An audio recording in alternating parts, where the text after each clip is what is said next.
Hai guys, jumpa lagi dalam film tegang. Mudah-mudahan kalian dalam keadaan lemes dan admin dapat membuat kalian tegang. Di kesempatan kali ini, admin ingin menceritakan alur cerita film berjudul Red Cliff. Film ini adalah gabungan antara kisah nyata dan fiksi mengenai perang di zaman 3 kerajaan China. Untuk kalian penggemar game Dynasty Warrior atau novel 3 kerajaan, pasti sudah tidak asing lagi dengan kisah ini. Film disutradarai oleh salah satu sutradara terbaik dunia, John Woo, dan dibintangi juga oleh beberapa aktor artis Asia yang cukup terkenal seperti Tony Leung, Takeshi Kaneshiro, dan juga Vicky Zhao.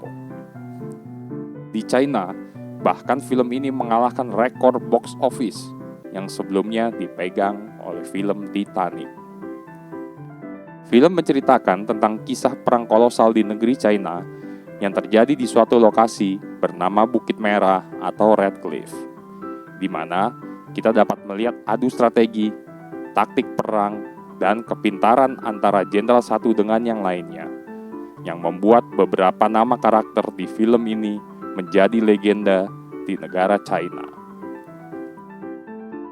Sebelum lanjut ke videonya, jangan lupa untuk kalian like dan subscribe. Karena subscribe itu gratis, namun dengan mensubscribe, kalian sudah mendukung kami agar tegang selalu.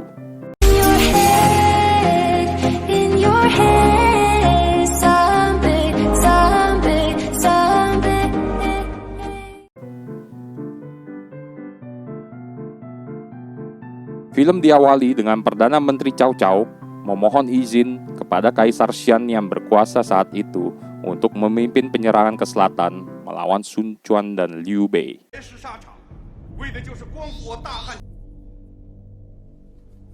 亲率天子之兵，丞相独揽大权，还要号召讨议的不是你丞相。 Tentara perkasa Cao Cao dengan cepat menaklukkan provinsi Qing. Pertempuran di Changban dimulai ketika pasukan Cao Cao mulai menyerang warga sipil dalam eksodus yang dipimpin oleh Liu Bei.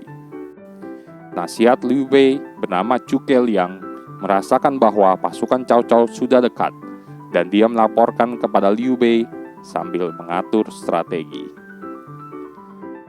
我料曹操的目的是招降，不会杀他们。成大事，不讲小人小义啊！如果连老百姓都不能保， 我去找瓜尔克，你去帮助。 Pasukan Liu Bei di bawah komando prajurit Zhao Yun dan Jiang Fei berjuang dengan gagah berani untuk menyelamatkan keluarga Liu Bei yang terperangkap. Dalam pertempuran, istri Liu Bei meninggal. Prajurit Zhao Yun bertempur mati-matian untuk menyelamatkan satu-satunya anak lelaki Liu Bei yang masih bayi.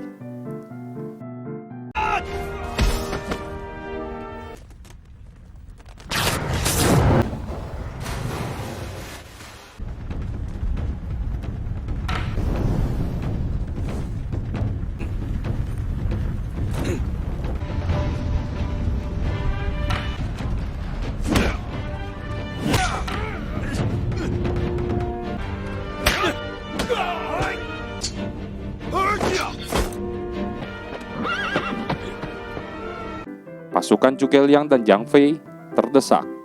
Beruntung bagi mereka, prajurit Guan Yu datang menolong.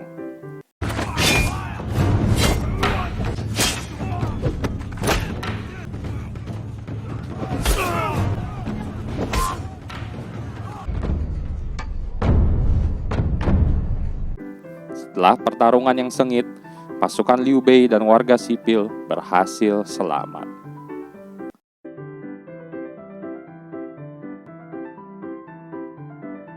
Setelah pertempuran, Liu Bei meeting dengan para prajuritnya. Hasil meeting adalah mengutus Zhuge Liang untuk misi diplomatis ke Jiangdong untuk membentuk aliansi antara tuannya dengan Sun Quan melawan Cao Cao. 主公不要顾虑太多。去东吴的路很远， Sementara itu, Cai Mao dan Zhang Yun, dua komandan angkatan laut dari provinsi Qing, berjanji setia kepada Cao Cao. Cao Cao menempatkan mereka di komando angkatan laut. Zhuge Liang tiba di kediaman Sun Quan, sang penguasa daerah selatan, dan bertemu dengannya.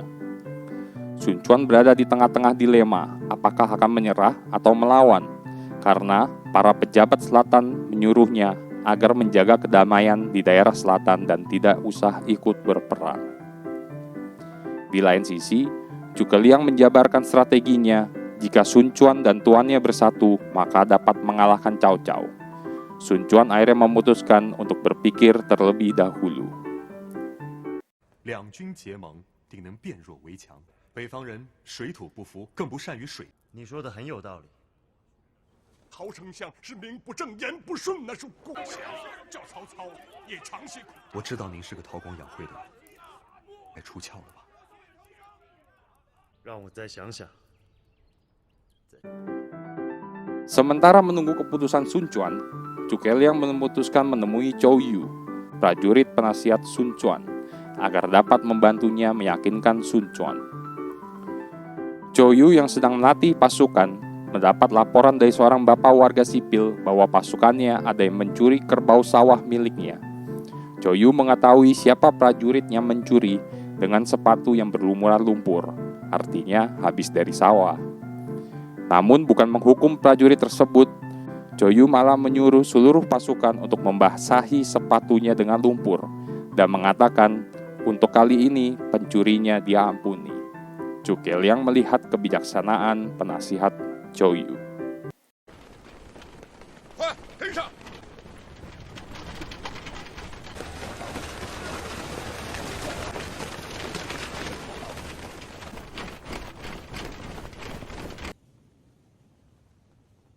不把他们抓出来，给他们一个改过自新的机会，就是齐心。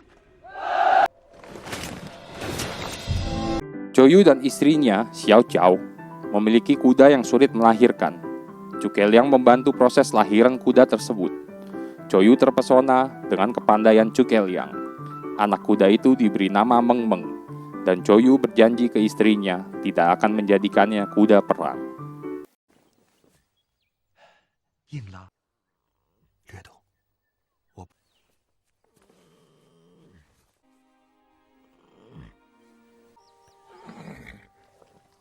之前脚要一起出来，才是。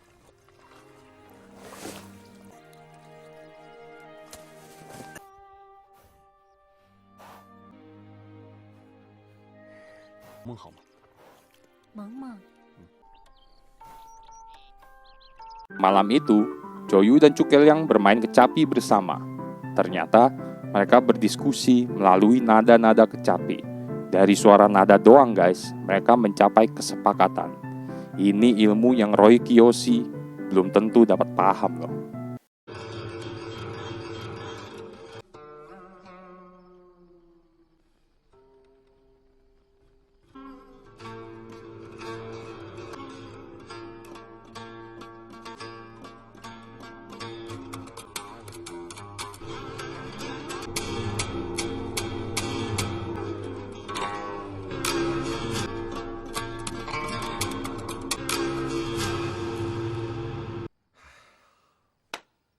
答案，这场仗他一定您告诉我，他需要朋友。 Sun Quan memiliki adik bernama Sun Sanxiang yang sangat cantik. Sun Sanxiang bersama Zhou Yu meyakinkan Sun Quan untuk bergabung dengan Liu Bei melawan Cao Cao. Keputusan Sun Quan untuk melawan Cao Cao sudah bulat.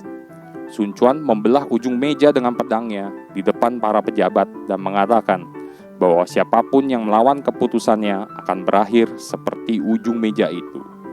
Momen membelah ujung meja itu adalah momen yang terkenal bagi kalian penggemar kisah tiga kerajaan. 我曹操拼死一战，再胜。程普、鲁肃、周瑜为三军左都督，程普为与刘军结盟。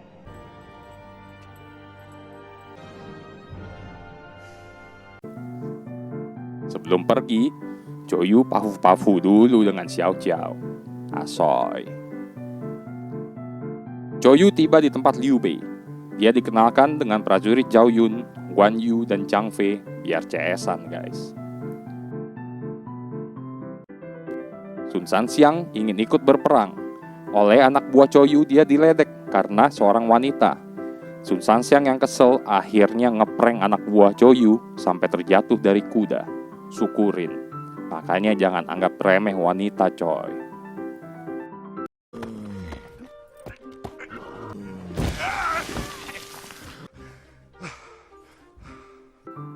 Pertempuran di Bukit Merah segera dimulai.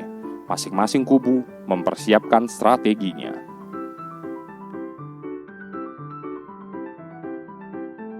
Pertempuran diawali dengan Sun Sanxiang memimpin beberapa penunggang kuda untuk menarik pasukan Cao Cao ke formasi Bagua, atau lebih dikenal dengan formasi kura-kura. Menggunakan pasir sebagai penghalang pandangan, pasukan Cao Cao diserang oleh anak-anak panah.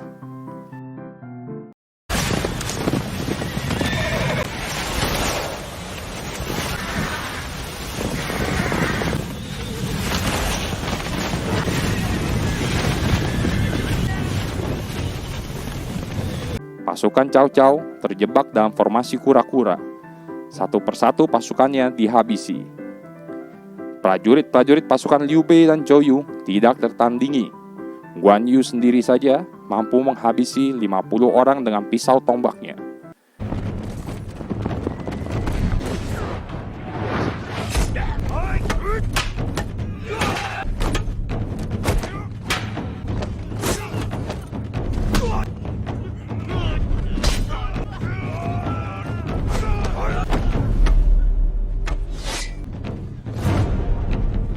Tak mau kalah, Zhang Fei dengan tangan kosong juga mampu menghabisi banyak pasukan Cao Cao.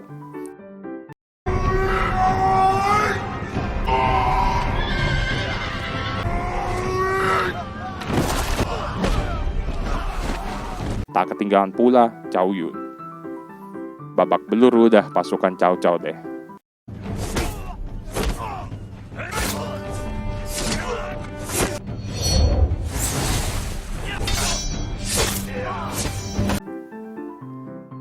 Pertempuran terus berlanjut, strategi demi strategi dan taktik-taktik baru terus dilakukan. Sisa-sisa pasukan Cao Cao berusaha bertahan. Di tengah pertempuran, Zhou Yu terpanah. Bukannya kesakitan, Zhou Yu malah semakin gahar. Dia sendiri mampu membunuh banyak pasukan. Ketusuk panah Viagra kayaknya tuh si Zhou Yu.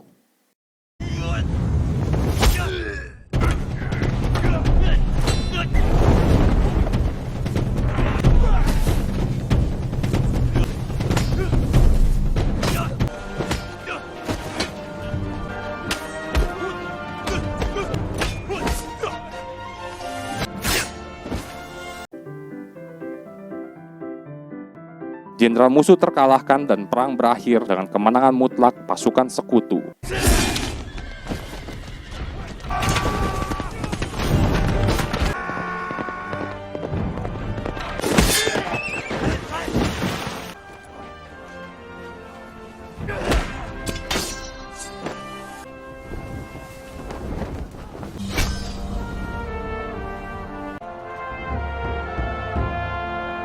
Cao Cao tidak menunjukkan kekecewaan dan melanjutkan untuk memimpin pasukan utamanya ke tepi sungai tepat di sebelah Bukit Merah untuk pertempuran selanjutnya.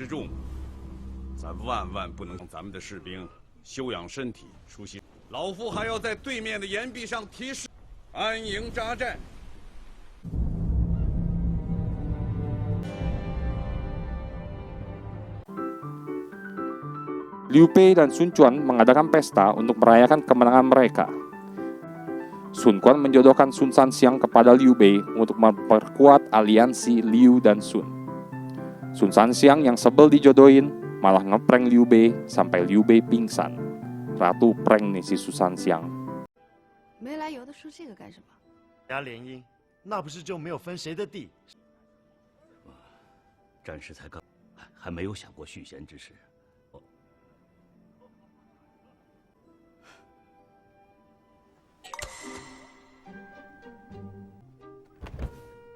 大哥，放肆！从来都没学会尊重我。 Zhuge Liang menyusun rencana mengirim Sun Sanxiang dalam misi spionase ke perkemahan Cao Cao. Mereka saling kontak dengan mengirim pesan melalui burung merpati.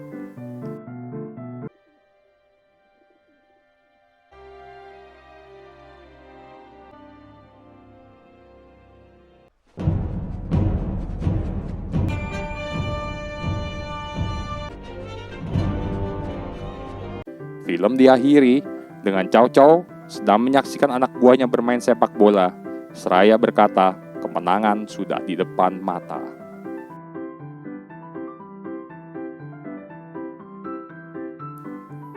Demikian alur cerita film Radcliffe, guys. Moral yang dapat diambil dari film ini adalah hati-hati kalau mau deketin wanita, nanti bisa-bisa Anda kena prank. Saksikan juga kelanjutan film ini pada konten admin berikutnya yang menceritakan film Radcliffe 2 ya guys. Jangan lupa untuk kalian like dan komen jika ada film apa yang kalian ingin admin ceritakan. Dan juga subscribe agar kalian tidak ketinggalan konten film tegang yang lainnya. Bye-bye guys.